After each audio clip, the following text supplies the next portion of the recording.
अस्सलाम वालेकुम। उम्मीद करते हैं आप सब खैरियत से होंगे। आज हम आपको सिखाने जा रहे हैं टिक्का मसाला बनाने का तरीका। तो चलें इसके अज्जा की तरफ चलते हैं।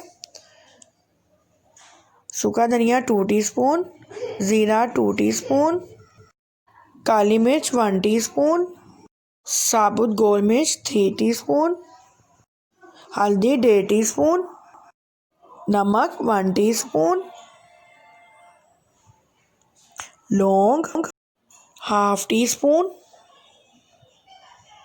छोटी इलायची 1 अदद, दालचीनी 4 इंच का टुकड़ा, और मेरे पास एक 2 इंच का एक टुकड़ा और 2 अदद जो है 1-1 इंच के हैं। जायफल ये पिसने के बाद 1 चुटकी हो जाएगी। जावित्री ये पिसने के बाद 1/2 टीस्पून। बड़ी इलायची 1 अदद, फूड कलर 1/2 टीस्पून, ये ऑप्शनल है। टाटरी 1/4 टीस्पून। हरी मिर्चें 4 अदद, इसको हम चूल्हे पे सेक लेंगे। तो चलें हम इसकी तैयारी की तरफ चलते हैं।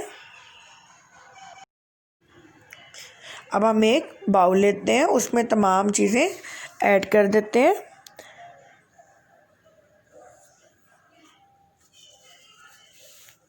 ये देखें, ये तमाम खड़े मसाले जात जो है मैं इसमें शामिल कर रही हूँ, और इसको हम तमाम चीज़ों को चूल्हे पर तवे पर सेक लेंगे। तवे को हमने गरम करना है, और अब हम चलें आइए इसको सेकते हैं।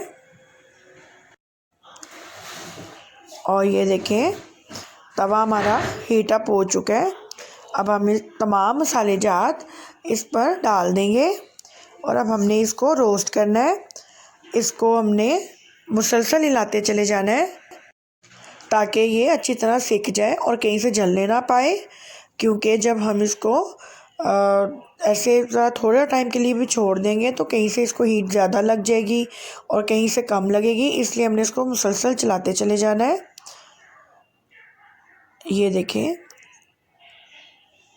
इसका कलर चेंज हो रहा है और बहुत मज़े की इसकी खुशबू आती है, और इसका फ्लेवर टिक्के में बहुत मज़े का बनता है।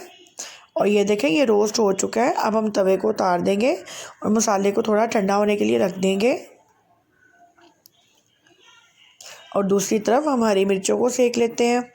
इसको हमने इस तरह से सेकना है कि कोयले की तरह ब्लैक हो जाए, काली हो जाए। तो और हाँ, ये आपने इसको ग्राइंड नहीं करना मसाले में। ये 4 मिर्चें मैंने इसलिए आपको बताई हैं, मैं इसको पूरा प्रोसेस आपको बता रही हूँ इसका, कि ये 2.5 kg टिक्का मसाला है और 2.5 kg में आपकी 4 हरी मिर्चें जाएंगी। और ये देखें, ये सिक रही हैं, और आपने ये टिक्के में डालनी है। जब आपने पकाना है चिकन को, आपने इसको ग्राइंडर में ग्राइंड नहीं करना है। ये देखें,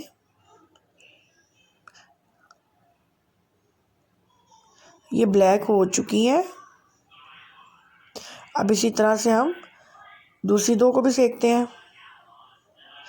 और अब हम तमाम मसाले जात को ग्राइंडर में ग्राइंड करेंगे। अब मैं इसमें हल्दी, फूड कलर भी डाल रही हूँ, और अब हम इसको ग्राइंड करते हैं। ये ग्राइंड हो चुका है। इसको अब हम एयर टाइट जार में बंद करके रख देंगे, या आप 6 से 7 माह भी रख सकते हैं, इसको कोई फ़र्क नहीं पड़ेगा। आपको मेरी ये रेसिपी अच्छी लगी हो तो मुझे लाइक और सब्सक्राइब कीजिएगा। अल्लाह हाफ़िज़।